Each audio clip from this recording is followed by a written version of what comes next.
మనుషులుగా కూడా గౌరవించరు. అందుకే 3,000 కోట్ల రూపాయలని మీకు ఇవ్వాల్సిన సున్నా వడ్డీని కూడా ఏ విధంగా ఎగనామం పెట్టాడో మీ అందరూ కూడా చూశారు. కానీ జగన్మోహన్ రెడ్డి గారు ఇప్పటికే 4,970 కోట్ల రూపాయలని సున్నా వడ్డీ కింద ఇవ్వడం జరిగింది. డ్వాక్రా అక్క చెల్లెమ్మలకి 2014 ఎన్నికల్లో 14,200 కోట్ల రుణమాఫీ చేస్తానని చంద్రబాబు నాయుడు మాటిచ్చారు. కానీ అధికారంలోకి వచ్చిన తర్వాత ఒక్క రూపాయి కూడా మీకు మాఫీ చేయకుండా ఏ విధంగా మోసం చేసి మీరు అపరాధ వడ్డీతో కొంతమంది కట్టుకోవడం, కొంతమంది కట్టుకోలేక బ్లాక్ లిస్ట్ లోకి వెళ్ళిపోవడం కళ్ళారా చూసాం.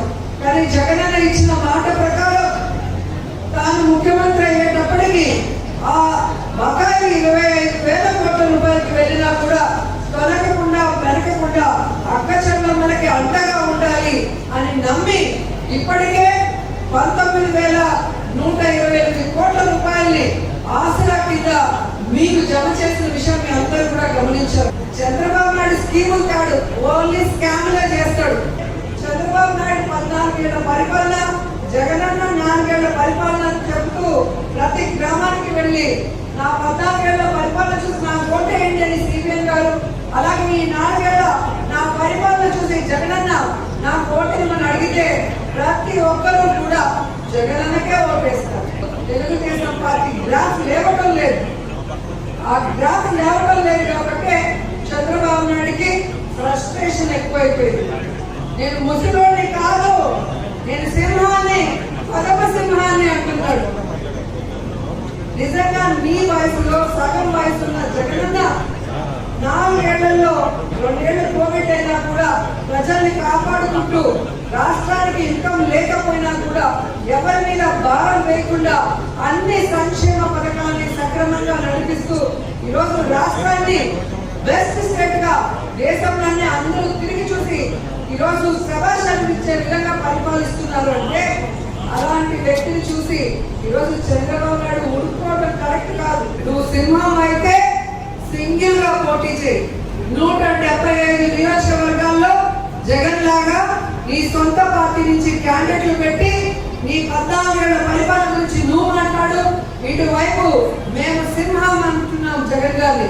ఎప్పుడు సింగిల్ గానే వస్తాడు, తాను చెప్పింది చేస్తాడు, చేసింది చెప్పి ఓట్లు అడుగుతారు. ఈ 4 ఏళ్ల తన పరిపాలన గురించి ప్రజల్ని కోరి ఓట్లు అడుగుతారు.